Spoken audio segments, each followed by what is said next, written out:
Muitos têm na mente que a reforma foi uma divisão, não é? Uma divisão entre a igreja romana e os protestantes. Errado. A igreja foi uma divisão em 3 grandes alas, 3 grandes grupos. Tem a reforma, que é a igreja de Cristo, não começando de novo, não iniciando uma nova denominação, mas tem a igreja de Cristo voltando para a palavra de Deus como única regra de fé e prática. Isso é a reforma. E se libertando da opressão da igreja de Roma e suas doutrinas humanas inventadas. E tem a reforma radical.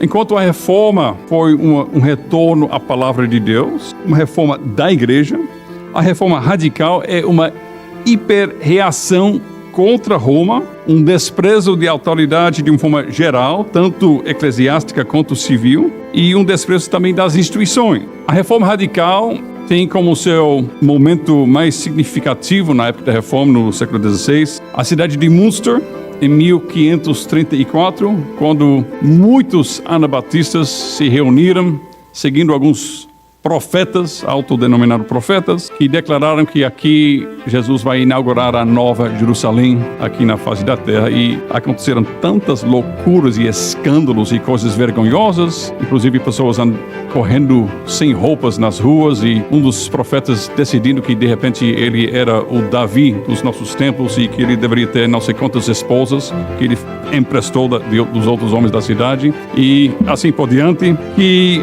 Münster ficou na mente da Europa daquela época como um símbolo de tudo que é ruim quando as pessoas não continuam obedecendo às antigas estruturas e instituições da sociedade e da igreja. E você vai ver, por exemplo, quando você lê as confissões da época da Reforma, por exemplo, a Confissão Belga, que foi escrito décadas depois, 1561, 63. A Confissão Belga várias vezes menciona os anabatistas. E são 30 anos depois, ok? 3 décadas depois. Mas faz questão de dizer, nós não somos como os anabatistas, que pensam isso, que fazem aquilo. Então isso é a reforma radical, o movimento anabatista. E o terceiro grupo seria a contra-reforma, a igreja romana, que depois da reforma, em vez de se arrepender, em vez de abraçar a reforma, com teimosia se atolou mais e mais no erro e declara,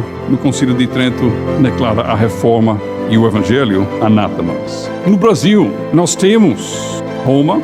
A grande maioria da população ainda se identifica como católico romano.